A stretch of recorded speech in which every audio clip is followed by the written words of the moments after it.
राधे राधे। कैसे हैं आप सब लोग? मुझे उम्मीद है आप सब लोग बहुत अच्छे होंगे, बहुत अच्छे होंगे और अपनी अपनी लाइफ में बहुत अच्छे से एंजॉय कर रहे होंगे। और हमारे राधे कृष्णा जी की कृपा, हमारे बिहारी जी की कृपा आप सभी पर खूब भर भर के बरस रही होगी, है ना। और राधे कृष्णा जी आप सभी पर अपना प्रेम भी लुटा रहे होंगे। ठीक है, वीडियो को एंड तक ज़रूर देखिएगा और वीडियो को लाइक शेयर एंड सब्सक्राइब ज़रूर से कीजिएगा और stay connected and let's continue. Hare Krishna, Radhe Radhe. और प्रेम से बोलिए मेरे साथ आप सभी, राधे राधे। प्रेम से बोलिए राधे राधे। प्रेम से बोलिए मेरे साथ आप सभी, राधे राधे। खुश रहिए और अपने अपनों के साथ हमेशा ही खुशी खुशी अपने जीवन को बिताइए। देखो, खुश रहने का ना फायदा क्या होता है, कोई गलत विचारधारा भी मन में आ रही होती है ना, तो हम उस पर भी कंट्रोल कर लेते हैं। तो खुश रहना सीखिए लाइफ में, ठीक है ना। अगर हम लाइफ में खुश रहेंगे तो नेगेटिव पॉइंट्स जो है ना वो थोड़े दूर चले जाते हैं हमसे। तो मेन क्या है, हमारी लाइफ में हमें खुश रहना चाहिए। ओके, कोई प्रॉब्लम भी आए तब भी प्रॉब्लम से कहो हम खुश हैं, तो टेंशन ना ले। पहले प्रार्थना करते हैं। ओम नमो भगवते वासुदेवाय। ओम नमो भगवते वासुदेवाय। कृष्णं नारायणं वन्दे, कृष्णं वन्दे व्रजप्रियं, कृष्णं द्वैपायनं वन्दे, कृष्णं वन्दे प्रथासुतम्। मुझे उम्मीद है आप सभी लोग मंत्र जाप कर रहे होंगे, है ना। मंत्र जाप हरे कृष्णा कृष्ण कृष्णा हरे हरे, हरे राम राम राम हरे हरे। और दूसरा ओम नमो भगवते वासुदेवाय। कोई भी इनमें से एक मंत्र ले लीजिए। और अगर ओम नमो भगवते वासुदेवाय करना है मंत्र जाप तो 3 मालाएं करिए ज़रूर से। शुरुआती तौर पे 3 मालाएं बता रही हूँ, एंड में तो जितना बढ़ाना चाहें आप बढ़ा सकते हैं। और अगर हरे कृष्णा महामंत्र का जाप करना चाहते हैं तो 2 मालाएं, ठीक है। अब आप कहेंगे उसे महामंत्र और उसे मंत्र क्यों कह रही हूँ, क्योंकि इसे महामंत्र कहा जाता है क्योंकि इसमें खुद स्वयं कृष्ण भगवान का नाम भी आ रहा है। नाम संकीर्तन, नाम कीर्तन हो रहा है ना, नाम बोला जा रहा है। तो हरे कृष्णा कृष्ण कृष्णा हरे हरे, हरे राम राम राम हरे हरे। चलिए आगे बढ़ते हैं। हाँ जी, तो हमने लास्ट टाइम अथ सप्तम अध्याय अश्वत्थामा द्वारा द्रौपदी के पुत्रों का मारा जाना और अर्जुन के द्वारा अश्वत्थामा का मर्दन, यह अध्याय पढ़ा था। अब आज अथ अष्टम अध्याय गर्भ में परीक्षित की रक्षा, कुंती के द्वारा भगवान की स्तुति और युधिष्ठिर का शोक। देखिए किस प्रकार भगवान अपने भक्तों की रक्षा करते हैं, ये आज हम इस अध्याय में जानेंगे कि भगवान किस प्रकार अपने भक्तों के लिए कुछ भी करने के लिए तैयार रहते हैं। कुछ भी मतलब कुछ भी करने के लिए तैयार रहते हैं। यदि कोई सच्चा भक्त अपने भगवान को सच्चे हृदय से बुला रहा है तो भगवान अपने भक्तों को बचाने के लिए, अपने भक्तों की रक्षा के लिए किसी भी हद तक जा सकते हैं, जैसा कि मैं हमेशा से बोलती आई हूँ। और आज देखिए इसमें ये साक्षात हम देखेंगे, सुनेंगे। आप एक एक वर्ड को ध्यान से सुनिएगा और कथा को केवल सुनिएगा नहीं, हृदय से अनुभूति कीजिएगा कथा की। जब आप हृदय से कथा की अनुभूति करेंगे तो मुझे पूर्ण विश्वास है आप उस रस में डूबेंगे। चलिए शुरू करते हैं। सूत जी कहते हैं, इसके बाद पांडव श्री कृष्ण के साथ जलांजलि के इच्छुक मरे हुए सज्जनों का तर्पण करने के लिए स्त्रियों को आगे करके गंगा तट पर गए। वहां उन सब ने मृत बंधुओं को जलदान दिया और उनके गुणों का स्मरण करके बहुत विलाप किया। तदनंतर भगवान के चरण कमलों की धूलि से पवित्र गंगा जल में पुनः स्नान किया। वहां अपने भाइयों के साथ कुरुपति महाराज युधिष्ठिर, धृतराष्ट्र पुत्र शोक से व्याकुल, गांधारी, कुंती और द्रौपदी सब बैठकर मरे हुए सज्जनों के लिए शोक करने लगे। भगवान श्री कृष्ण ने धौम्यादि मुनियों के साथ उनको सांत्वना दी और समझाया कि सारे संसार के सभी प्राणी काल के अधीन हैं, मौत से किसी को कोई नहीं बचा सकता। इस प्रकार भगवान श्री कृष्ण ने अजातशत्रु महाराज युधिष्ठिर को उनका वह राज्य जो धूर्तों ने छल से छीन लिया था वापस दिलाया, तथा द्रौपदी के केशों का स्पर्श करने से जिनकी आयु क्षीण हो गई थी उन दुष्ट राजाओं का वध कराया। साथ ही युधिष्ठिर के द्वारा उत्तम सामग्रियों से तथा पुरोहितों से 3 अश्वमेध यज्ञ करवाए। इस प्रकार युधिष्ठिर के पवित्र यश को 100 यज्ञ कराने वाले इंद्र के यश की तरह सब और फैला दिया। इसके बाद भगवान श्री कृष्ण ने वहां से जाने का विचार किया। उन्होंने इसके लिए पांडवों से विदा ली और व्यास आदि ब्राह्मणों का सत्कार किया। उन लोगों ने भी भगवान का बड़ा ही सम्मान किया। निरंतर सात्यकी और उद्धव के साथ द्वारका जाने के लिए वे रथ पर सवार हुए। उसी समय उन्होंने देखा कि उत्तरा भय से विह्वल होकर सामने से दौड़ी चली आ रही है। भय से विह्वल होकर मतलब उसे भय किससे था? अश्वत्थामा से। अब आगे पढ़ते हैं, सुनिए ध्यान से। उत्तरा ने कहा, देवाधिदेव जगदीश्वर आप महायोगी हैं, आप मेरी रक्षा कीजिए, रक्षा कीजिए। आपके अतिरिक्त इस लोक में मुझे अभय देने वाला और कोई नहीं है। यहाँ सभी परस्पर एक दूसरे की मृत्यु के निमित्त बन रहे हैं। प्रभु आप सर्वशक्तिमान हैं। यह दहकते हुए लोहे का बाण मेरी ओर दौड़ा आ रहा है। स्वामिन, यह मुझे भले ही जला डाले परंतु मेरे गर्भ को नष्ट ना करे, ऐसी कृपा कीजिए। सूची कहते हैं, भक्त वत्सल भगवान श्री कृष्ण उसकी बात सुनते ही जान गए कि अश्वत्थामा ने पांडवों के वंश को निर्बीज करने के लिए ब्रह्मास्त्र का प्रयोग किया है। शौनक जी, उसी समय पांडवों ने भी देखा कि जलते हुए 5 बाण हमारी ओर आ रहे हैं, इसलिए उन्होंने भी अपने अपने अस्त्र उठा लिए। देखिए कहते हैं ना कि जो दुर्बुद्धि होता है उसे कितना भी समझाया जाए उसके समझ में नहीं आता। पांडवों ने एक ब्राह्मण होने के नाते उसे छोड़ दिया कि नहीं, हम नहीं मार सकते, तुम हमारी गुरु प्लस गुरु के बच्चे हो और साथ ही साथ एक ब्राह्मण भी हो, तो हम तुम पर हाथ नहीं उठा सकते, ना शस्त्र उठा सकते, इसलिए हम तुम्हें नहीं मारेंगे, हम तुम्हें ऐसे ही छोड़ रहे हैं। लेकिन मणि निकाल ली थी। तो देखिए उस दुर्बुद्धि ने कितना बड़ा अहित करने की कोशिश की। एक गर्भवती महिला पर बाण चलाया, जबकि शास्त्रों में कहा जाता है एक गर्भवती महिला पर शस्त्र तो क्या, हाथ भी उठाना वर्जित है। हाँ जी, एक गर्भवती महिला को कभी भी हाथ उठाना नहीं चाहिए आप, क्योंकि वो केवल अपना ही पोषण नहीं कर रही होती है, साथ ही साथ एक शिशु का पोषण कर रही होती है। वो शिशु जो अभी जन्मा भी नहीं है, साक्षात एक ब्रह्मा के रूप में, एक ईश्वर के रूप में वो शिशु एक गर्भ में होता है, उस महिला के गर्भ में होता है। तो वो समझिए भगवान को ही पाल रही होती है अपने गर्भ में। तो एक गर्भवती महिला को कभी भी कोई हाथ ना उठाए। ये ध्यान रखिए कि यदि कोई महिला गर्भवती है तो उस पर गलती से भी हाथ ना उठाए, वरना अर्थ का अनर्थ होता है। हाँ जी, अर्थ का अनर्थ होता है। कभी भी एक गर्भवती महिला पर हाथ ना उठाए। इनफैक्ट महिलाओं पर हाथ ही ना उठाएं। मैं तो यही कहूँगी, महिलाओं पर हाथ ही ना उठाएं। इसका कारण यही है कि कोई बात कहनी है तो प्यार से कहिए, आराम से कहिए, ठीक है ना।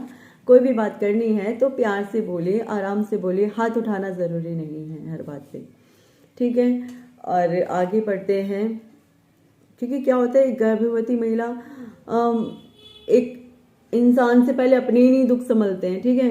अब गर्भ में पल रहा हो बच्चा, उस वक्त कितनी ज़्यादा एक माँ को कितनी ज़्यादा यातनाएं दे रहा होता है, लेकिन वो उसे खुशी खुशी सह रही होती है। कारण क्या होता है, क्योंकि उसके गर्भ में उसका बालक, उसका शिशु पल रहा होता है, ठीक है। तो इसलिए कभी भी गर्भवती महिला पर शस्त्र तो बहुत दूर की बात है, आप गलती से हाथ भी मत उठाइएगा, वरना बहुत बड़ा कहर भी होता है इस चीज़ का। आगे चलते हैं। शौनक जी, उसी समय पांडवों ने भी देखा कि जलते हुए 5 बाण हमारी ओर आ रहे हैं, इसलिए उन्होंने भी अपने अपने अस्त्र उठा लिए।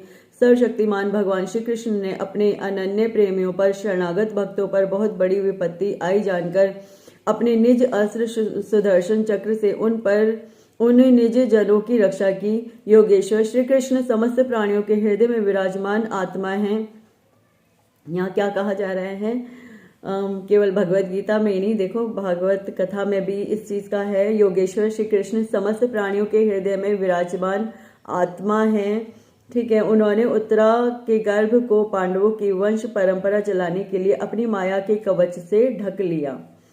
शौनक जी, यद्यपि ब्रह्मास्त्र अमोघ है और उसके निवारण का कोई उपाय भी नहीं है, फिर भी भगवान श्री कृष्ण के तेज के सामने आकर वह शांत हो गया। यह कोई आश्चर्य की बात नहीं समझनी चाहिए, क्योंकि भगवान तो सर्वाश्चर्य में है। मतलब सबसे ज्यादा आश्चर्य कौन है?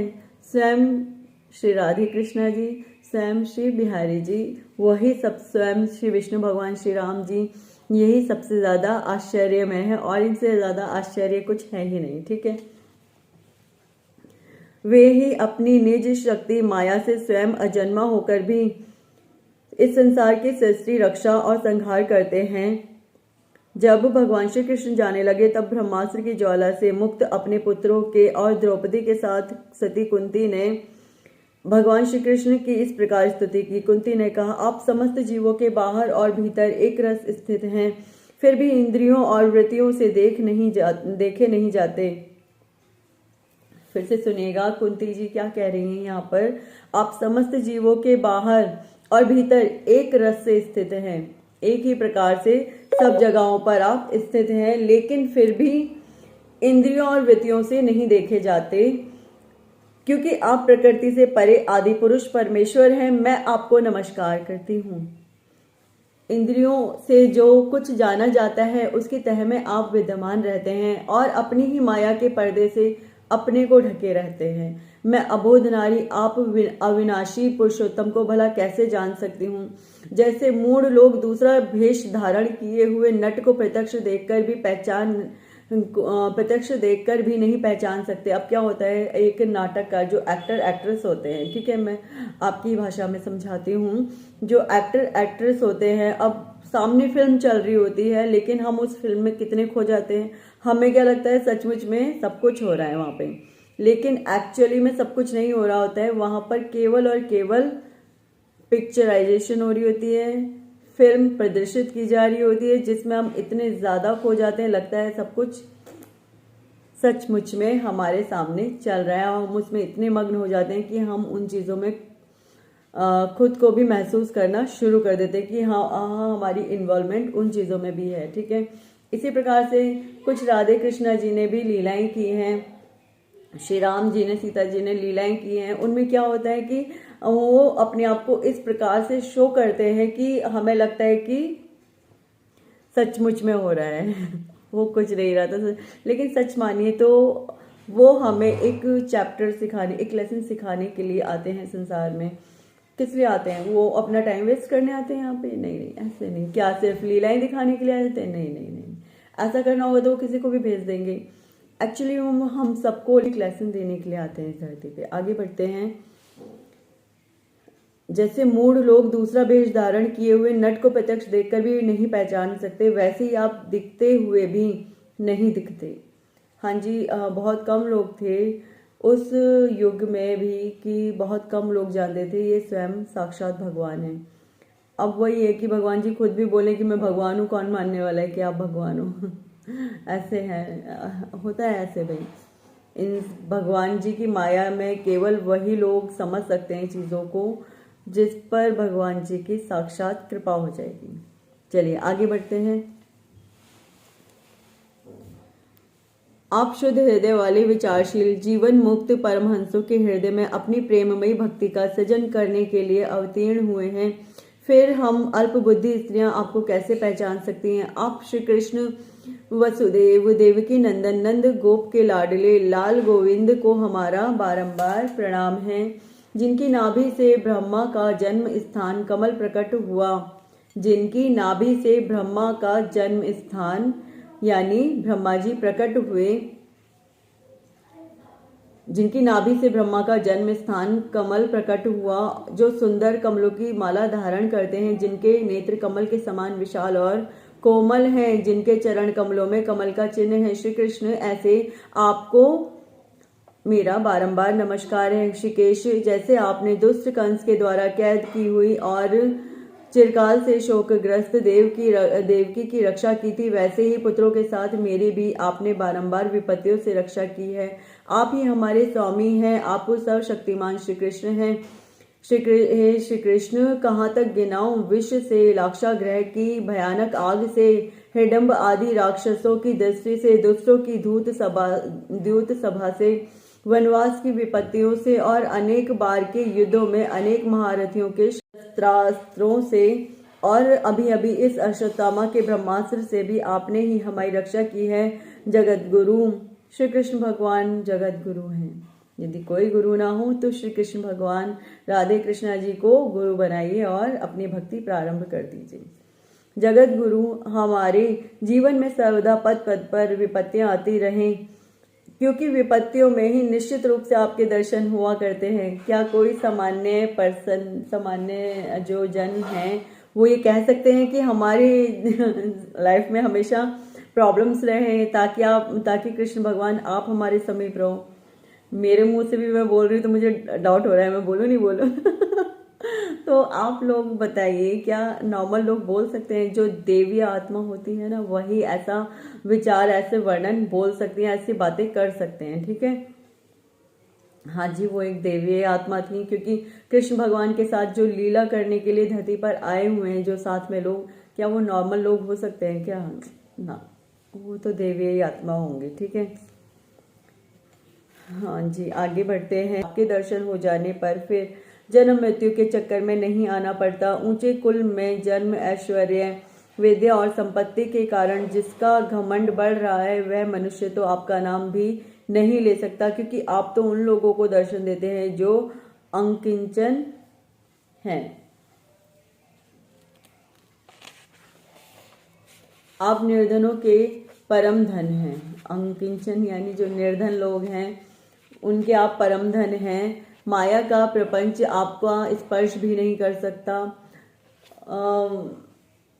देखो, मैं तो ये मानती हूँ जिस पर कृष्ण भगवान जी की कृपा हो जाएगी ना, वो सब कुछ अपनी लाइफ में मतलब कर सकता है और इनकी भक्ति को पा सकता है। वो चाहे फिर कोई अमीर हो या गरीब हो।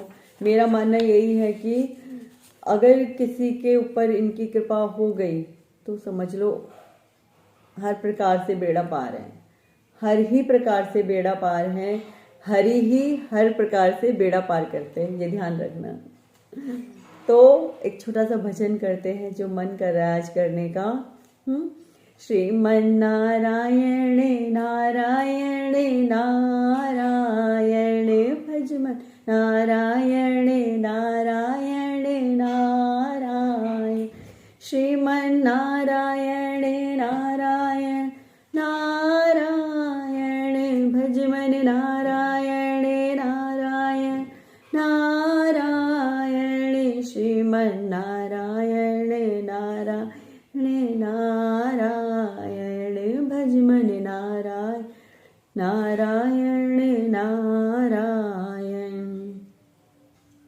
श्री कृष्ण गोविंद हरे मुरारी, हे नाथ नारायण वासुदेवा। श्री कृष्ण गोविंद हरे मुरारी, हे नाथ नारायण वासुदेवा। कृष्णा कृष्णा कृष्णा राधे कृष्णा कृष्णा कृष्णा श्री कृष्णा कृष्ण कृष्णा राधे कृष्णा कृष्णा कृष्णा हरे कृष्णा कृष्णा कृष्णा श्री कृष्णा कृष्णा कृष्णा। तो प्रेम से बोलिए मेरे साथ, राधे राधे। नहीं, ये अध्याय अभी यहाँ पर संपन्न नहीं हुआ है, परंतु वीडियो लंबी होने की वजह से मैंने इसे यहीं पर ही अभी आज विराम दिया है। कल इस अध्याय को मैं पूर्ण करूंगी, ठीक है? चलिए अभी प्रेम से बोलिए मेरे साथ, राधे राधे। हरे कृष्णा, राधे राधे, राधे कृष्णा।